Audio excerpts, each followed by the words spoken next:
Good afternoon and good morning to some of you joining from North America.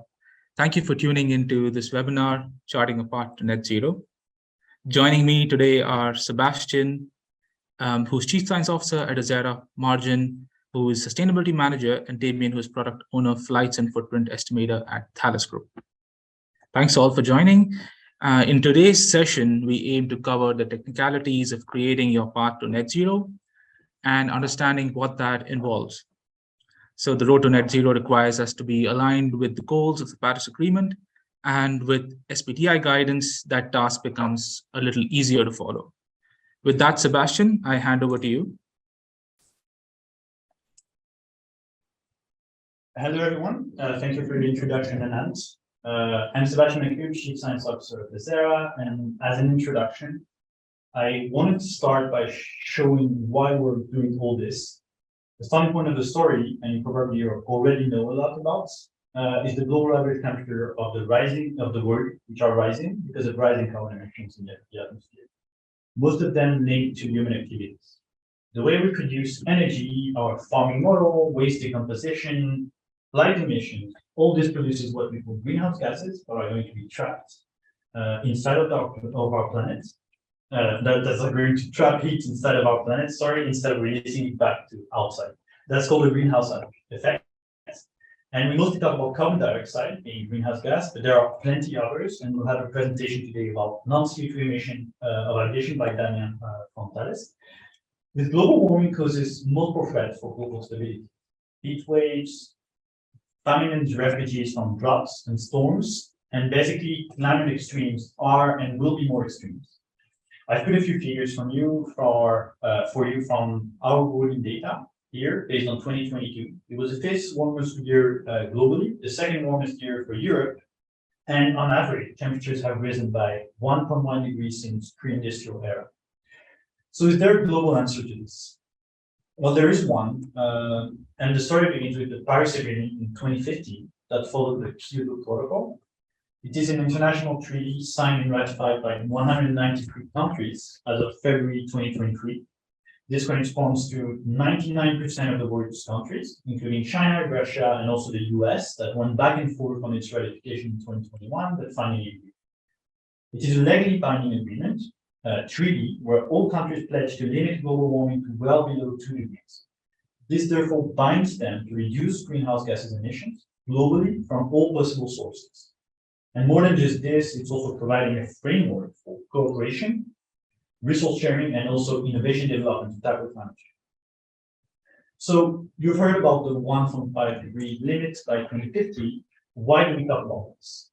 Scientists have been working on this for the past decades. The most famous group working on this is the International Panel on Climate Change, the IPCC, and the recent studies shows that the Earth's climate is the result of a closed system with multiple interactions.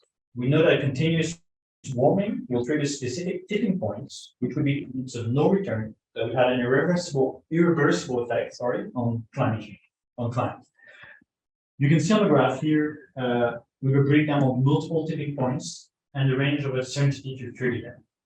From this, researchers have set two limits: keeping warming below 1.5 degrees and doing this by 2050. This is for two reasons. First, it's more achievable than higher targets, and secondly, it will avoid most of the most extreme tipping points with a 50% chance, which means that we will not, with this target, we will not avoid every problem, but as you see on the graph, we will limit them within a safe and manageable range, reducing the risk of extreme weather events. If you want to learn more, I'll encourage you to read the latest IPCC report on climate change. The summary for policymakers provides a clear and understandable way for the economy to decouple carbon emissions in the world.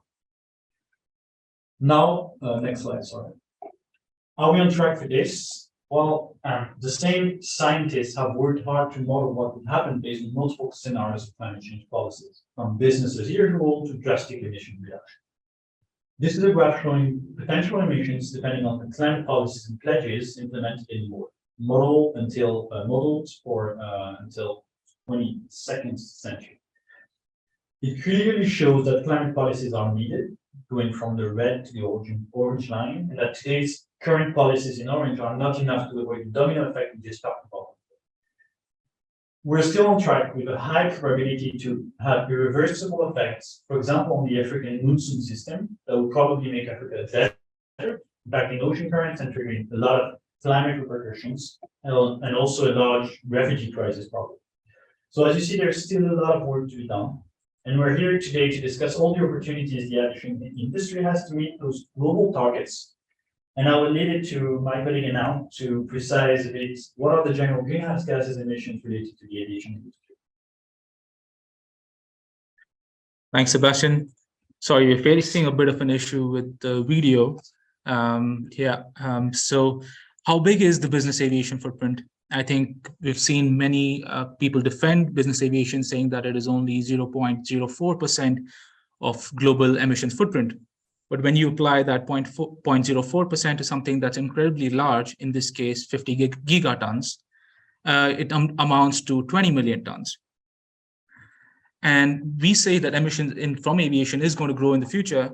And with this growth, it must come at a low carbon footprint if we are to preserve our way of flying today. Recognizing this, the General Aviation Manufacturers Association, known as GAMA, and the International Business Aviation Council, IBAC, they recognized this and established a net zero target by 2050 for the entire industry. And if you look at business aviation's past achievements, they've already achieved large reductions. The average flight today will produce around half of the CO2 emissions that the same flight would have in 1990. Each new generation of aircraft is on average 15 to 20% more fuel efficient than the generation that it replaces. That being said, still aviation emissions are going to grow, and in 2022, Eurocontrol reported that the segment grows 16% year on year and is already above 2019 levels. The report by Eurocontrol also suggests that total aviation emissions are expected to grow by 45% over 2019 levels by the year 2050. And this is what makes the challenge even harder to decarbonize. There are, of course, several benefits of starting today. Finding ways to reduce direct emissions from fuel burn, which will lead to reducing the cost of operations. Establishing and communicating a net zero journey will resonate more with your clients of tomorrow, and taking action will be seen as a positive differentiator in the industry. But again, all of these have been measures for direct CO2 related emissions from aviation. There is another impact of aviation, which is from the non-CO2 effects from phenomena like contrails. And I think for this topic, we have an expert panelist here, Damien from Thales Group. And Damien, if you could tell us a bit more about it. Yes. Hi. Could you hear me well?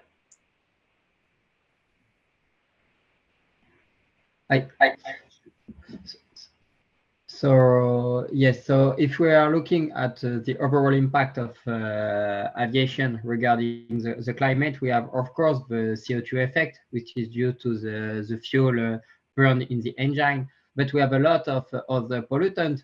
I think everyone knows the nitrogen oxide, which is also another pollutant that we are going to measure and to count.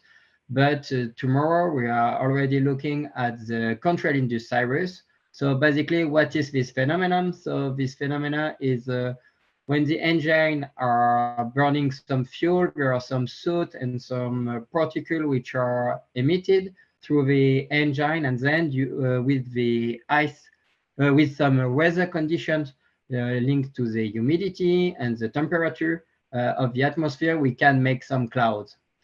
And so these clouds have an overall impact which is not to be neglected regarding the impact of aviation. So basically today we only account for the CO2 emission, which is great because we are sure about it.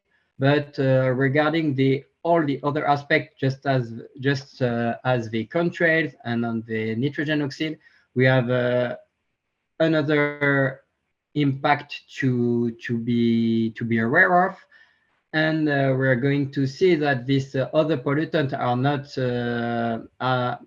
have quite a huge impact on the climate too. So maybe you can go to the next slide, please. So if we are looking at the overall footprint of aviation, we took a metric, which is the global warming potential at, so this matrix is a matrix in order to compare all the pollutant to the CO2. So basically, this is a matrix which is an equivalent of CO2 of all the pollutants. So we took the CO2 as a metric, and then we compare with the effect of all the other pollutants to the CO2, and then we bring all of them together regarding 20 years, 50 years, or 100 years. So basically, the global warming potential at 100 years is the matrix used for the Paris Agreement, and this is the most commonly used matrix for all the COP assessment and so on.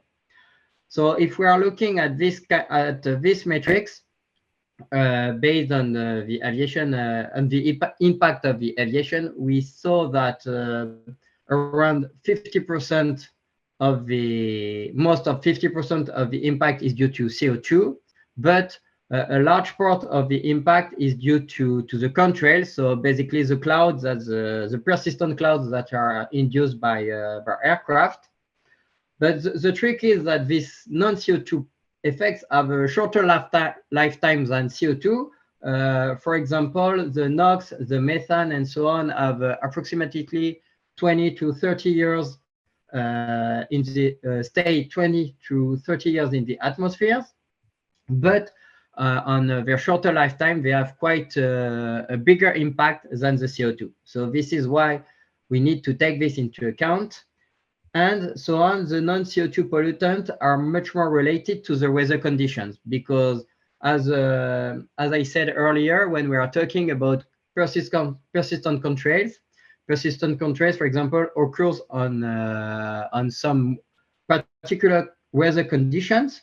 So this is not like the CO2. Basically, on CO2, we know that one aircraft burn, I don't know, 2 or 3 tons of fuel. So we have to multiply by the right metrics, and then we have the amount of CO2. But regarding the contrails, we have to link the flight with the weather condition. This is a little bit more tricky, but there are some tools that are existing right now in order to help the operators and the airlines in order to get aware of this impact and how can we estimate it on every flight. So maybe we can go a little more into how can we measure this kind of, how can we estimate and measure this kind of effect on each flight. So basically, this is an extract of what we are doing at Thales. So here we took 2 flights from Paris to Toulouse, which is basically our sandbox in France, because this is a quite common flight.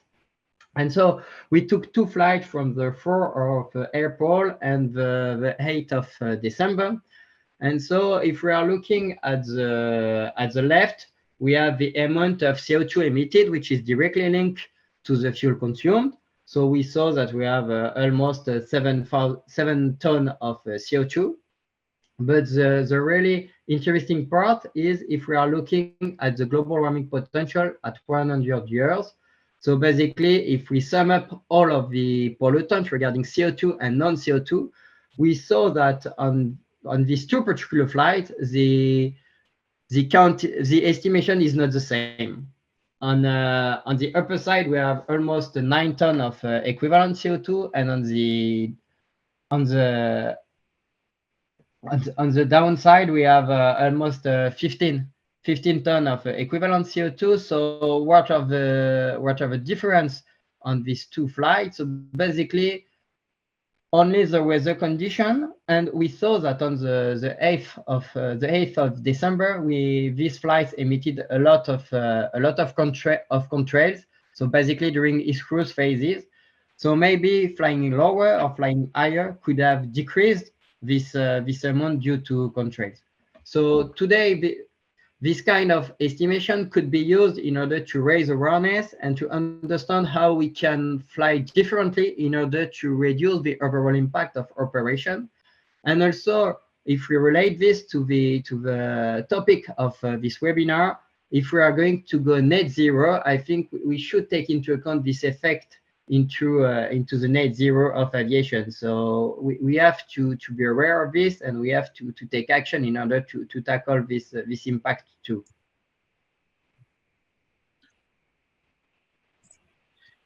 Thanks, Damien. That is really interesting, and I think we'll have several questions in the Q&A on this topic.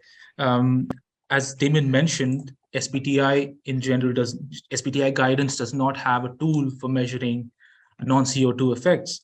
However, they do recommend in their guidance that you should find ways to measure it and to control non-CO2 effects. So coming back to the CO2 effect part of the equation, at Azzera, we split the journey to net zero into 3 steps: assess, mitigate, and communicate. In the first step, we measure emissions across all 3 scopes because really you can't reduce what you don't measure. And after that measurement, we define a net zero goal. It's important here to envision what your business will be like in 2030 and in 2050 to then effectively re-engineer what your interim targets will look like to meet that goal. So under step 2, which is really mitigation, the entity then starts the journey and then achieves their annual reduction targets with things like sustainable aviation fuel, technology updates, fleet renewals, etc. And under step 3, which is communicate, they communicate their performance through pre-decided KPIs to their stakeholders.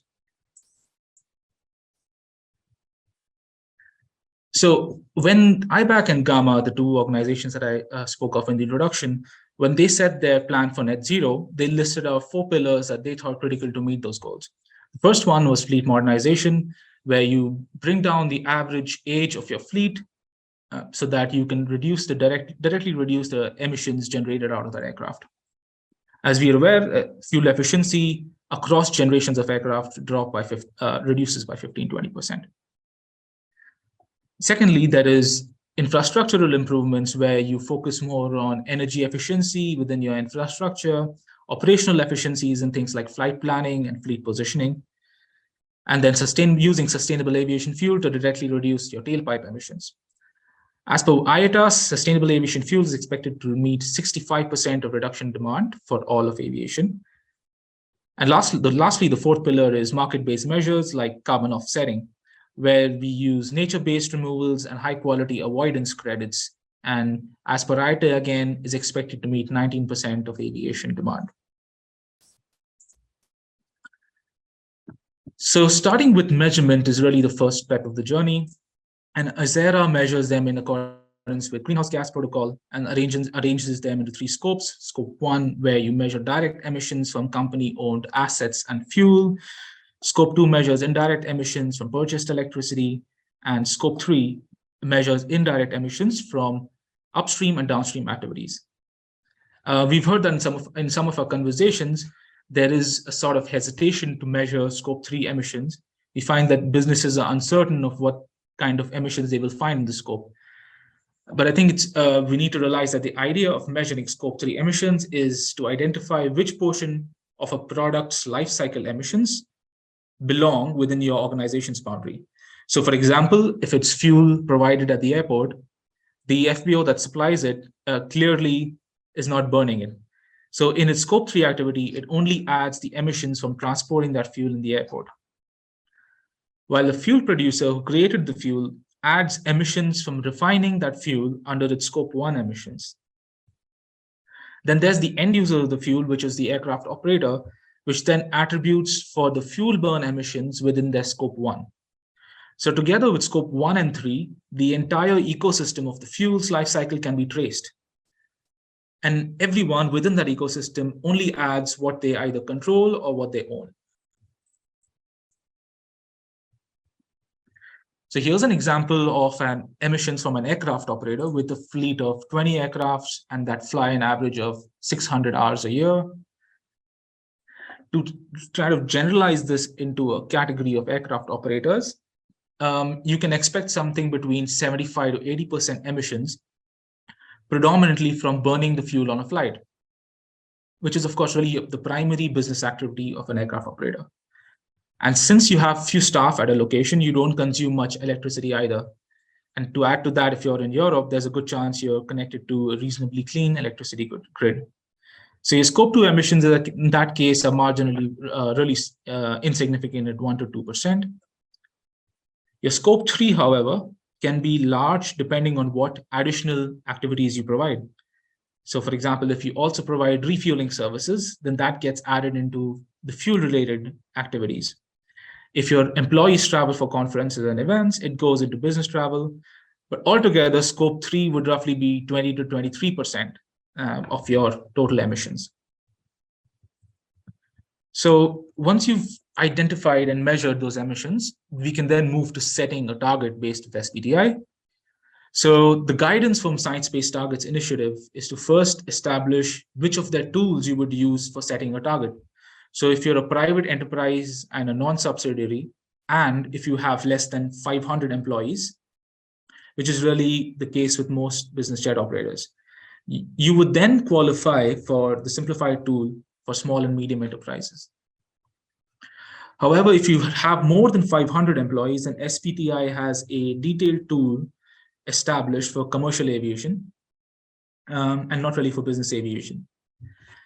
So the main difference between these two tools is the pace of the reductions that they offer. The simplified tool simply asks SMEs to set a target of 42% reductions across scope 1 and 2 by the year 2030 from your baseline level or from whichever year you most recently measured. The large emitter tool, however, actually goes into sector decarbonization approach, or SDA. And if you see the graph on the left, there are two commercial aviation companies, company A and B, and both set their SBT, or the science-based target, based on their carbon intensity per revenue passenger kilometer. So then SBTI sets the average sector pace of decarbonization, which here is the red line. And then the tool, the SBTI tool, steers companies towards the red line, or the average sector rate. The goal of the tool is to bring company A, which is overperforming, and company B, which is underperforming, to come towards the same goal of 2050.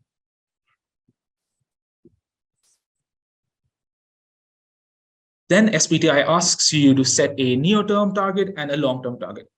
So if you'll just consider the simplified tool, because I feel that's most relevant to most business business aviation operators, your near-term tool sets a target for 2030, while the long-term is for 2050.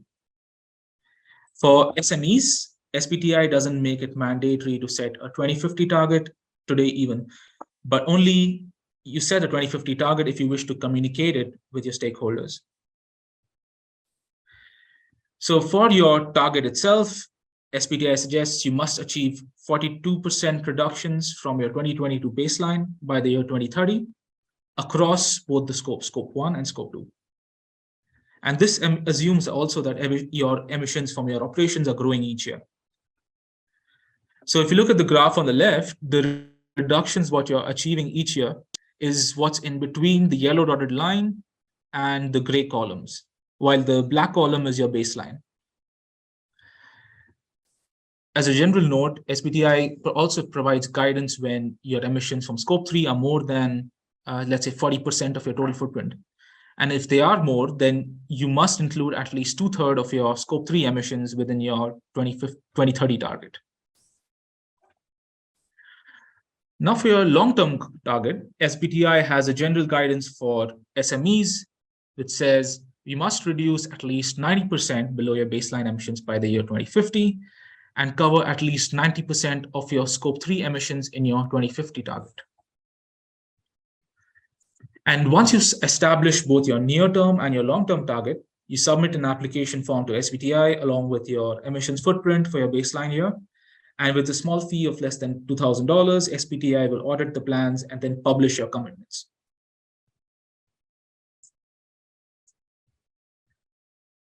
Now that you've set your targets, how do you achieve your annual commitment each year? So in this case, we've used an example operator, and we've modeled what those annual reductions would look like. So in the graph on the left, the gray dotted line is really the annual reductions required each year to meet your SBTI targets. And you can see here, while that becomes a little easier to meet those targets to 2025, the gap gets wider beyond, so it becomes harder to meet those goals. And here, I think it's the role of alternative fuels like SAF, which will become important, and fuel efficiency improvements will not be enough, and even SAF on its own will not be enough. What we do expect is that between 12 and 30% of these reductions will need to come from deployment of new technologies, including evolution in conventional airframes or new technologies like hydrogen. So I think we clearly recognize there is a gap to fill, and today there are no defined tools to meet it. But I think if you look at it in terms of cost, and this is cost per flight hour, if you add a 3% SAF reduction for your 2023 goal and 97% carbon offsetting tool in your 2023, together it will cost you about $100 per flight hour. And if you fast forward to 2030, when SAF becomes cheaper, and although demand is more, but SAF becomes cheaper, at 12% reductions from SAF, it would cost $270 per flight hour. So it really pales in comparison when you look at it from a per hour basis. And it's important to note here that while carbon offsetting is not considered as part of your reductions in SBTI, its treatment is different. And I think my colleague here, Sebastien, will discuss it in the next section. So I just want to add to this slide, which is, a pessimist would really say that these targets are really high and there aren't enough measures to meet it. And a lot of what we need to achieve rests on the shoulders of sustainable aviation fuel. But if you look at it the other way, it's really important to start today, and it's important to set a target, because on the outside, the potential availability of fuel in 2030 really depends on its perceived value or its perceived demand today. So if you have a fuel producer who's wants to set up a new plant, he's going to closely look at changing demand from a new aviation sector, for example, business aviation, and then try to fill in that gap with more supply. So for our next topic, I think we look now into the treatment of carbon offsets under SBTI. Thank you, Nance. So, and I just talked about setting targets through science-based targets. Now, another way to act is by compensation, and I think you all heard about it. And it's compensation of what we call the unabattable emissions. So it's what you cannot avoid because you haven't reduced it and you don't have a way to reduce it, right? So for business aviation, it's going to come mostly, and as you said, from aircraft fuel. So what is the place for compensation in a science-based target frame? So first of all, the term compensation has been completely eliminated in general from the documentation. So in the literature, it is replaced by what we call beyond value chain mitigation. And I'll try to call it mitigation to make it easier, or BVCM, beyond value chain mitigation. So basically, setting and achieving reduction targets should be the main priority all the time. The beyond value chain means that the procurement and retirement of carbon offsets, for example, cannot be taken into account as a reduction in your carbon accounting bench. Within value chain reduction is going to be called abatement, and it's reducing a company's carbon footprint. The thing is, not all organizations will be able to set science-based targets, and a large quantity of emissions are still falling outside as an anchovy of carbon corporate value chain. So companies should still aim at closing the global emission gap that we showed at the beginning between where we are today and where we need to be by carrying out additional mitigation activities.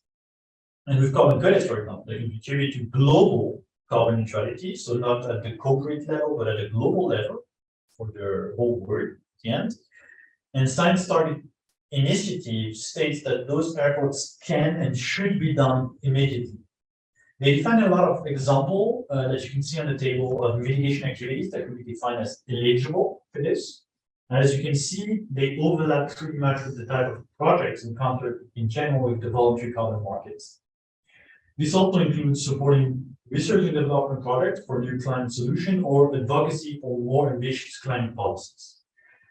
The Science-Based Target Initiative recommends also focusing primarily on securing and enhancing carbon sinks, terrestrial, coastal, and marine ecosystems to avoid the emissions that arise from their degradation. So this is going to be protecting natural ecosystems, forests, marine ecosystems also. Next slide, please. When talking about carbon neutrality, we can have two types of companies from the same industry, both carbon neutral, as you can see on the graph, but one that would reduce emissions first and is beyond value mitigation in the second step on the right, and a second one that will continue business as usual and just mitigate their activities. Today, the term carbon neutral is widely used, but it's wide enough to include both. But it's not really fair to say that the company on the right is doing the same effort as the company on the left. The reduction here is the difference between carbon neutrality on the left and net zero on the right.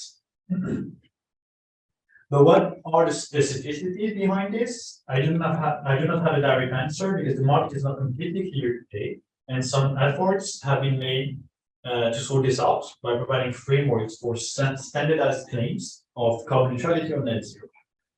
Next slide. This is the common work, the current work of the Voluntary Carbon Market Integrity Initiative, the VCMI. It's a non-profit funded by the UK government that has a mission to ensure that companies make a significant, measurable, transparent, and positive contribution to climate change mitigation. They proposed what they call the Provisional Claims Code of Practice in 2022 that was open for consultation from companies and stakeholders in general, which Azzera participated in. And it is supposed to be reviewed in 2023 and end of 2022 and made available in 2023. They have two goals. First, define a framework for credible carbon neutrality and net zero claims. For this, they propose a set of three levels: bronze, silver, and gold claims based on reduction achievements and mitigation levels beyond value chain mitigation, again, in percentages, or basically the carbon credit purchase compared to their remaining emissions.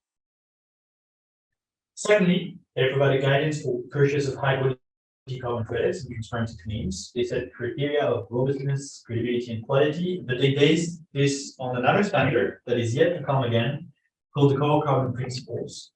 But the standard is not ready yet, and it's supposed to be released in Q1 2023, thus there's not much time left. The important point here is that for the aviation industry, they acknowledge and support the work of Garcia to define eligible units for aviation, which are coming from the voluntary carbon market. And these, we can expect them to be potentially supported to be used in the framework to claim carbon neutrality and net zero. Next slide. You have an example here of what they call the gold level claim. On purpose, I took the net zero one. The first step in the whole story is the reduction of emission from all scopes of the company. So a company will be able to claim gold net zero if they are in line with their science-based reduction targets, what Damien talked about, and they have achieved them through all scopes, scope 1, 2, and 3. This is the blue circle you see, shrinking from left to right. And also, they need to have mitigated all their remaining and inevitable emissions using carbon credits. Those are the dashed black lines on top of the blue circle. And this counts not as a reduction, but as a mitigation. And they can claim carbon neutrality, net zero. If a company is in line with this emission reduction, but only mitigates at least 20% of the remaining emissions, this is the silver level. While if they meet their reduction targets for scope 1 and 2, but they cannot do it for scope 3, and a lot of companies actually have difficulties with this, but they still mitigate those non-reduced scope 3 emissions through carbon credits, this is the bronze level. Both silver and bronze are just at the carbon neutrality level and not net zero. This is to do a big difference between people that can achieve reduction and that can do a full mitigation and people that cannot. But next slide, please. Thank you. With all this said, the VCMI went through a consultation phase last year where the feasibility of this was questioned.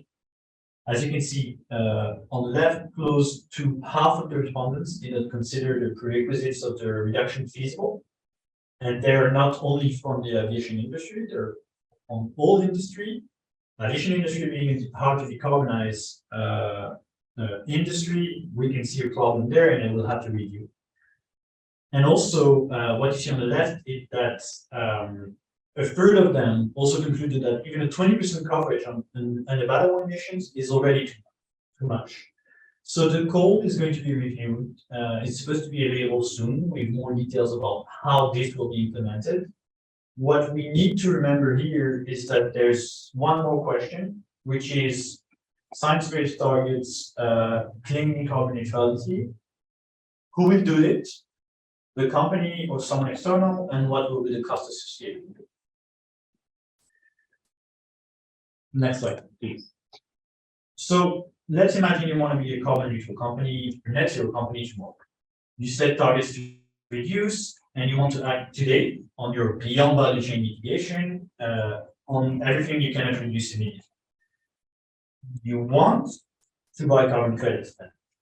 Which one should you choose, and how should you organize your purchase to go carbon neutral? So the criteria of quality first for carbon offsets is pretty vast.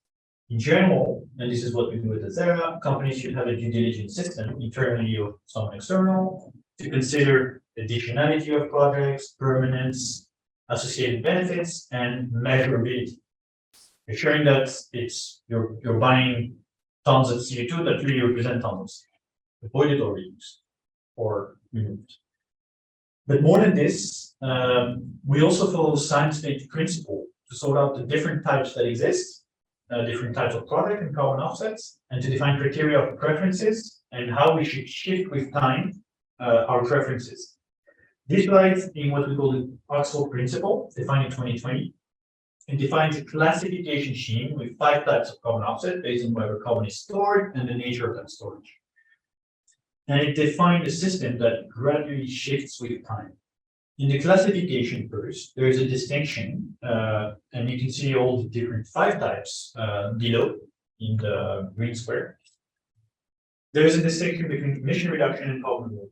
When offsets involve storing carbon, a second distinction is made as to whether that carbon is likely to be short-lived, or they're decades or long-lived, centuries or lived. In general, that's what we would prefer, permanence, close to permanent storage. But we hear a lot about the difference between carbon removal and carbon avoidance. Avoided emissions, which is type 1 here, renewable energy, for example, should not be considered inferior to other types. They're still part of the story, and they should be considered as a direct mean to shift behaviors towards more sustainable growth. By design here, there's no carbon storage involved for them. The second time is avoiding emissions with short-lived storage, so protecting forests and ecosystems the order of decades. This is where we avoid the degradation of carbon sinks, stated by SBTi, science-based targets, protecting standing forests and marine ecosystems. And finally, long-lived carbon removal is the last type that we hear a lot about, needed when everything else has been avoided, reduced, and the only action is removing them when we arrive at a net zero state globally. So I'm sure all of you probably heard about technology-based carbon removal, which is the preferred solution in the future. I emphasize the word future because there's a lot of work to be done today before arriving at that point. Next slide, please. And most offsets available today are actually emission reduction, which are necessary but not sufficient to globally maintain net zero in the long run. But immediate transition today to 100% carbon removal is not necessary nor completely feasible today. There is work to be done on beyond value chain mitigation, avoidance, and reduction. So the principle of the article principle states that organizations must commit to gradually increase the percentage of carbon removal offsets that occur with a view to exclusively sourcing carbon removals by mid-century, which is in line with your net zero target of 2050. The graph here shows how people have to shift, companies and corporates have to shift from avoided emissions to carbon removal and from short-lived to long-lived storage with time. At Azzera, this is what we call the portfolio approach. Instead of sourcing product for carbon credits from one project, you mitigate your activities from multiple projects at the same time. You classify first those products, and that's what we do. You rate them based on their impact, and then you procure a portfolio adapted to future-proof climate action, meaning you follow the taxonomy I presented before, and based on and you source them based on the current mitigation breakdown. Because you have the example of 2023. It's also a very good way as a company to balance a budget when mitigating emissions, as high quality carbon removals that everyone wants are usually more expensive and less stable. That's it for me. I hope you're interested in all this, and I think thank you very much for your attention. Thanks, Sebastien. That is really interesting, especially the Oxford principles and how they talk about an evolution of behaviors in carbon offsetting. I'm going to open the floor now for questions, and I think I would also myself like to ask a few questions to Damien, who's joined us from Thales Group. I saw on the example that you provided, Damien, which is a post-flight analysis, which was really after the flight was conducted, an analysis. But it would be interesting to know how can an aircraft operator pre-plan their trip based on these impacts of non-CO2 effects. Yes, so actually you are right. So we can do this in a post-analysis mode. So how we encourage people and operator to take non-CO2 effect is that first of all we do a data analysis. It's important to do a data-driven analysis of which impact are the most important regarding the operation they have, because as I already said, regarding the non-CO2 effect, we are directly linked to some weather condition, and for example, it's not quite the same to fly over Singapore in Asia or in Northern Europe or in the south of Europe, because the atmosphere has not the same humidity level and so on. So basically, we recommend to do a first data-driven analysis in order to find the right level to apply to the right city pair or to the right aircraft.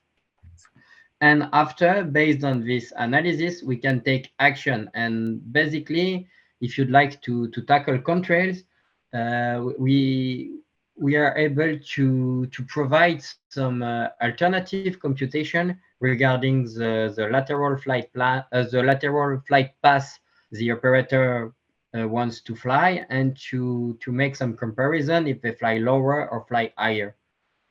The simple lever is to modify the altitude, because it's not modifying the cost of the flight plan, because we do not modify the lateral path. Mm-hmm. That's interesting. So just the one lever of flight altitude can change the outcome. So basically, in average, in order to tackle contrails, persistent contrails formation, we'd advise to fly lower, and but it really depends on the operation and on the flight level targeted by the aircraft. So it really depends on the weather, on the day, on the season, and on the aircraft type. So basically, all of this is implemented, and so we can play some simulation in order to give you some insight if how your impact is gonna rise or decrease, modifying this flight level. Mm-hmm. And do you see any trade-offs that operators have to make in terms of additional costs to avoid non-CO2 effects? Yeah, but so as I said, if we'd like to fly, if one of the advice in order to make a more eco-friendly flight is to fly lower, basically we have to burn a little more of fuel. So basically, this is a trade-off to address regarding the fuel consumption we have and the impact we can have. So basically, what we advocate at Thales is that we only advocate to modify the flight plan in order to fly lower when the impact on the overall of the overall emission is really huge. So this is what we call the big 8 flight. So if you review the literature regarding the non-CO2 effects, we know that really a few flights are accountable for a lot of non-CO2 emission. So if we tackle these few flights, we can have a really huge impact on the overall impact of aviation regarding the non-CO2 effects. So basically, if we have only one phrase to catch regarding how we can avoid non-CO2 emission, we say that regarding fuel efficiency, this is few cost reduction, and the lever is really on the number of flights. So this is really a few savings on every flight. But from now on, regarding the non-CO2 part, is really huge reduction based on few flights. So this is really this kind of flights we can help you to find and target.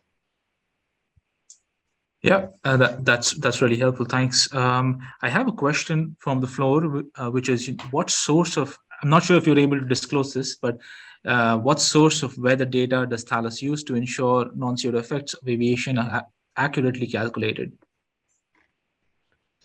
Basically, we have several weather provider, just for example as the European one and so on. Yeah, I think that's a good enough answer. Thanks. Coming now to the VCMI part of the conversation, want to hear from Sebastien.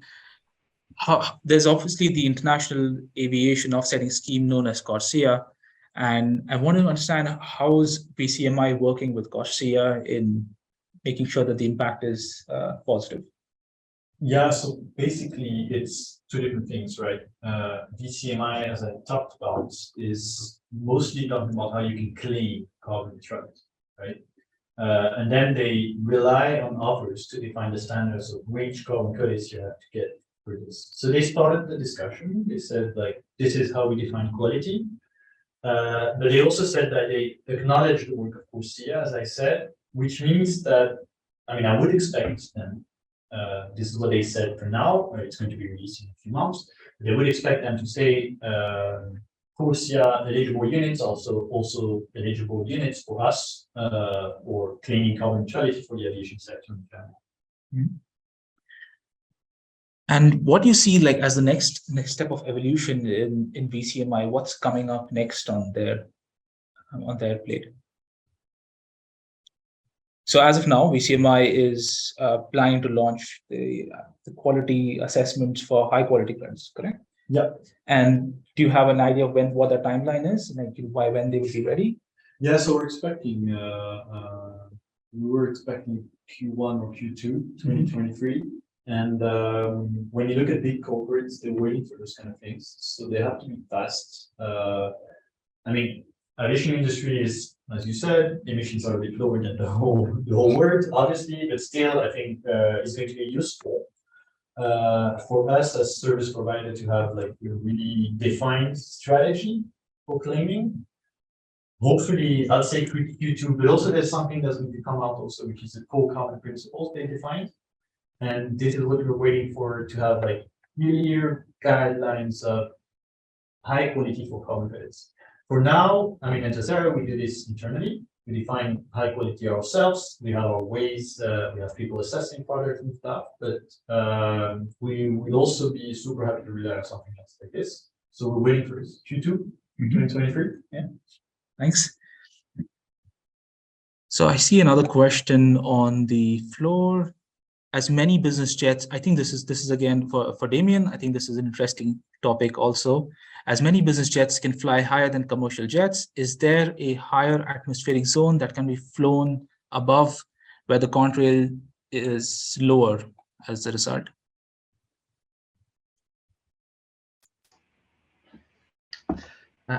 Actually, it really depends on where geographical location the business jets are flying. But I don't look at this kind of altitude. We are more so. Yeah, I don't have any insight right now, but this is totally something we can look at regarding how business jet, how the impact on business jet is, because basically on the route we are monitoring right now. This is more like some European route which fly at the nominal flight level, not on not overall 400 and so on.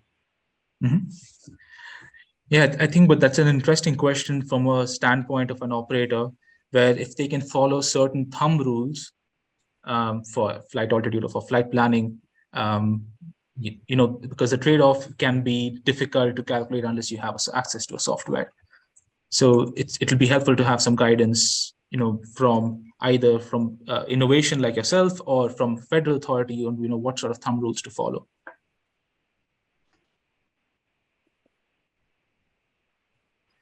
So I think for now, you don't see many other questions yet on the chat box. So I'll just come back to some more general ones from the presentation itself.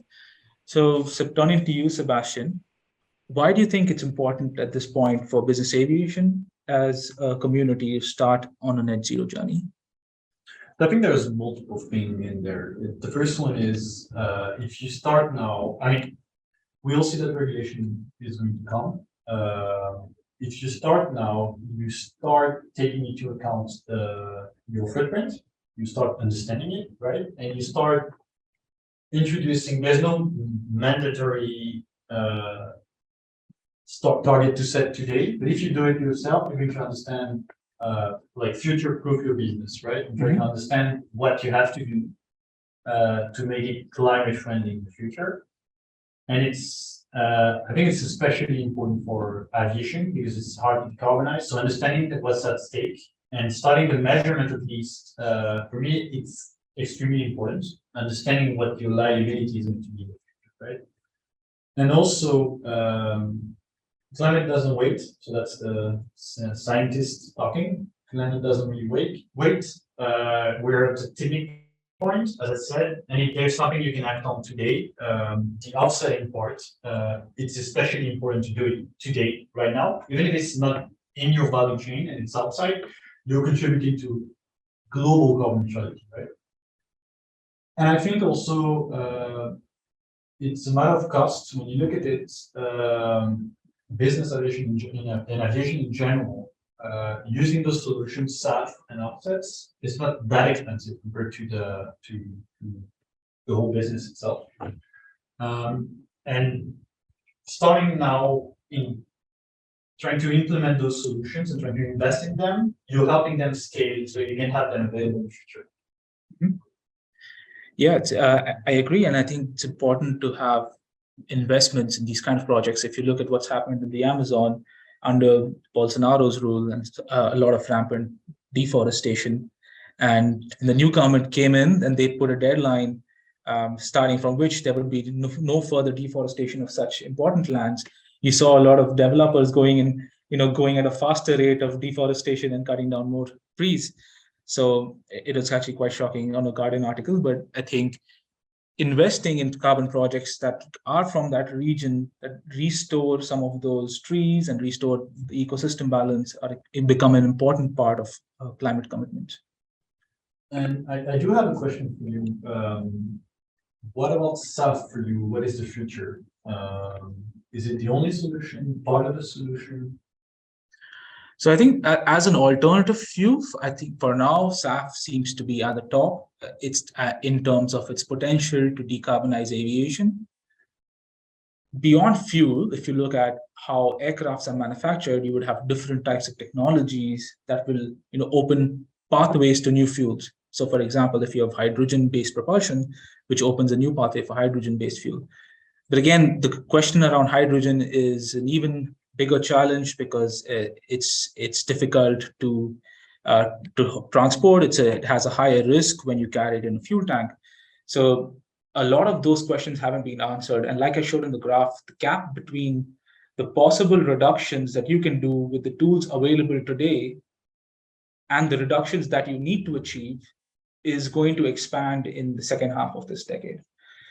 And it is at this time that we need technologies to fill in the gaps, and we don't have those answers right now. Let's say, for example, in a short haul distance, you could use electric vertical takeoff landing aircrafts, but then that becomes a conscious decision that aircraft operators need to make and say, okay, we need to change our fleet to X amount of these kind of aircrafts within such a time period. So I think as a community and as the aviation community needs to change some behaviors, and that those changes in behaviors will result in, what are the outcomes. Damien, I have a question for you more around the non-CO2 effects and regulation in this area. I know it's the scientific community, there's no consensus on what the range of those effects are, but it would be the easiest way would be if there's a regulation upcoming for aviation to measure and control non-CO2 effects. Have you come across anything in the literature so far on such a thing? Such a thing. So basically, we have three ways to do it. So the first one is to apply. So as I said earlier, studies said that non-CO2 effects double the effect of CO2. So basically, the regulator could say that today if we do not include only the CO2, but the CO2 and the non-CO2, we have to double the emissions. So this is some nation wants to do this right now.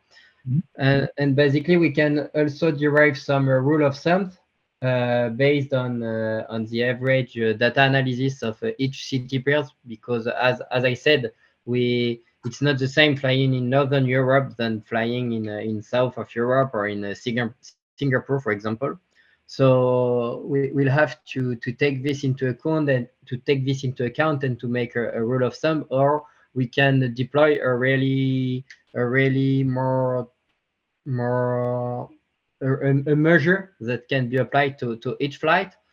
So basically, the three scenarios are discussed right now, and I think in Europe, they do not want to include the non-CO2 emission right now on the offsetting and on the taxation side, but they want the airline to monitor this kind of emission, just as the SBTi said that the non-CO2 are not counting right now in the emission, but they should be monitored in order to have a right amount of emission to when we want to reduce it. Because I think, in my opinion, and with the discussion we have right now with several nations and the European Commission, this is a question of time when the non-CO2 emission will be a necessity to take this emission into account. But right now we do not have a fixed timeline because they really focus on deploying Garcia and the ETS for everyone. Mm-hmm. Excellent, thank you. I have one last question, and I think we're almost out of time, so I'll just answer it quickly. And that's really for my subject area, sustainable aviation fuel. Are the emissions from SAF production, refinement, and transportation included in Scope 3 emissions calculation? So yes. So right now, when sustainable aviation fuel is produced, you have certification schemes called known as ISCC and RSB, which are going and doing a life cycle analysis of the upstream and the downstream production of SAF, all the way starting from the field where the feedstock was grown till the refining plant and till the refining plant. Beyond that, it's the obligation of the entities that are using the sustainable aviation fuels to report that emissions within their Scope 3. For example, if I'm a fuel supplier, then I would report the transportation of that fuel from the fuel producer to my facilities within my Scope 3 emission, and then further on downstream where it reaches the aircraft within my Scope 3. I hope that answers the question. And also we're out of time, but I think this was a great session. Thanks, Damien, for participating. Thank you, Sebastien. Thank you, Nan. Thank you, Damien. Thanks, everyone, for joining in today. And we should be having another webinar soon, and we'll keep you updated. Thanks so much. Have a nice day. Bye.